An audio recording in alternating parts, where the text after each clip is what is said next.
Hello, and welcome back. In today's video, I want to talk about the eternal debate of ACOS versus TACOS. My name is Iani, I'm a seven-figure e-commerce seller, and I also own the agency called TCommerceville, where we do all the listings, the ads, all the fun parts when it comes to Amazon. We work with over 20 brands at the moment, manage millions in ad spend and ad sales. And in so few words, Amazon is all we do, all we specialize in, and what we enjoy. So let's get into the video. Today I want to talk about TACOS versus ACOS, and the eternal debate of Amazon and what is actually better, what you should be looking at. First, let's break down the metrics and what they mean. ACOS is advertising cost of sales, meaning it only tracks your ad performance. It tracks your ad spend and your ad sales. Example, if your ad sales are $1,000 and your ad spend is $100, that's a 10% ACOS, generally considered very good. The issue with ACOS and where a lot of brands lose a lot of sales and profit on is it only shows you the ads part. It doesn't show you the organic part. And with Amazon, the real money maker is the organic part, especially in very competitive niches with high cost per click like supplements. Sometimes a competitive bid might be $3, $4 and your ACOS might be 40, 50%, showing you that you're losing money. But then when you look at the organic part, you're actually making money. So ACOS has a place in the grand scheme of thing, but don't over obsess of it and think about ACOS as how are my ads performing rather than my overall account. TACOS on the other side is total advertising cost of sales, meaning it takes your ad spend and your total sales, organic and ad sales.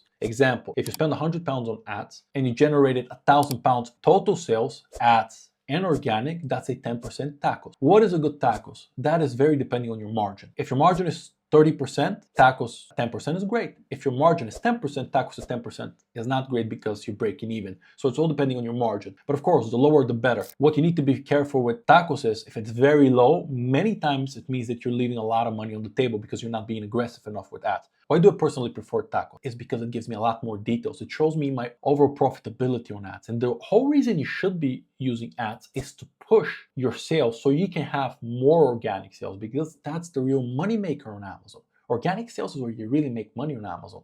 A lot of people think it's the ad sales that you make. No, if you make money on there, great, but it's organic you want to be pushing. You want to be getting to those top 5 spots and ideally getting that bestseller badge and be seen by everyone who's looking for that relevant keywords. Understand both metrics, track both metrics, but if there was a metric I would track a lot more, is TACOS, because that shows me how profitable I am overall with ads. Many brands, and I see this all the time, get so obsessed about having the lowest ACOS possible that they're leaving so many sales on the table. So my advice is keep it simple. Understand these metrics very well, understand what and how to actually prove them, and track them. That's pretty much it. If you want to know anything about Amazon PPC, or if you have any questions at all, write a comment and I'm going to do a video on it. I hope you enjoyed this video. A lot more to come. Stay tuned.